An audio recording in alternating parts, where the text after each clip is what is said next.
नमस्कार, स्वागत आहे तुमचं मोरे ताईंच्या रेसिपी या YouTube चॅनल मध्ये।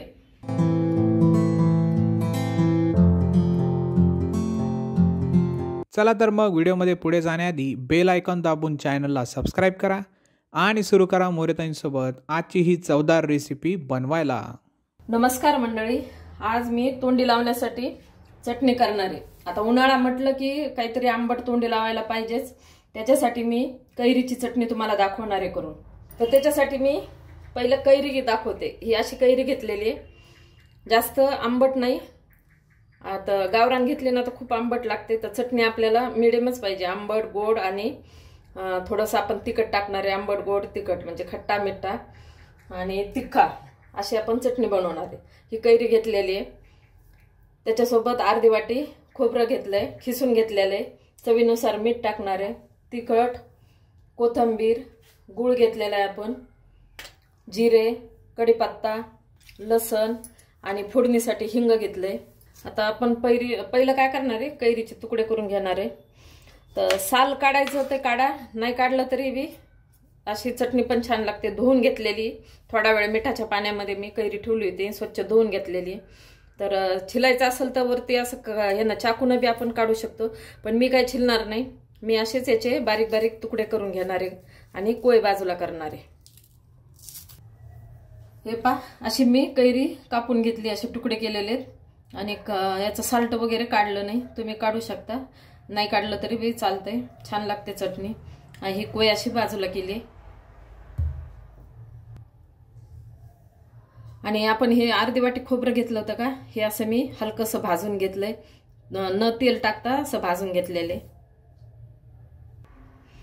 आता आपण मिक्सरच्या भांड्यामध्ये ह्या फोडी टाकून घेऊ।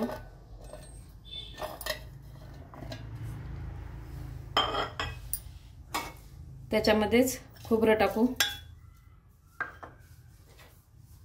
खोबरं टाकलं, कैरीचे तुकडे कापलेले ते पण टाकले, लसण, 1 चमचा जिरे घेतले होते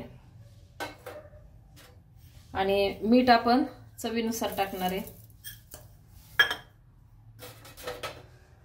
कोथिंबीर आणि तिखट आणि गूळ, थोडासा कढीपत्ता। आता याला आपण बारीक करून घेऊ। आपण चटणी अशी मिक्सर मधून वाटून घेतली, छान बारीक झाली। आणि वाटताना ना गरज पडली तर एखादा चमचा, मी असा इतका चमचा पाणी टाकलेलं आहे आणि अशी बारीक झालेली। जर तुम्हाला ना 5-6 दिवस जर म्हणजे वापरायची असेल ना तर पाणी नाही टाकलं तरी चालतंय, तशी पण बारीक होते चांगली।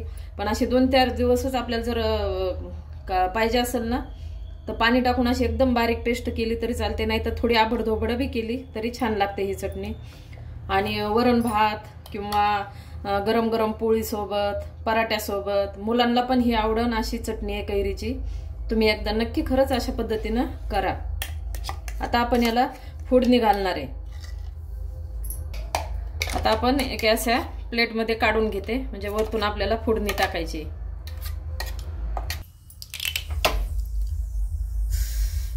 आपण आता तडक्यामध्ये तेल गरम केलेलं आहे, आपण आधी मोहरी टाकून घेऊ, कढीपत्ता टाकू,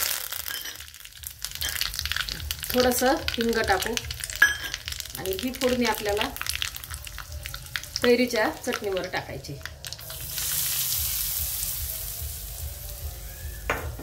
आता आपण याला मिक्स करून घेऊ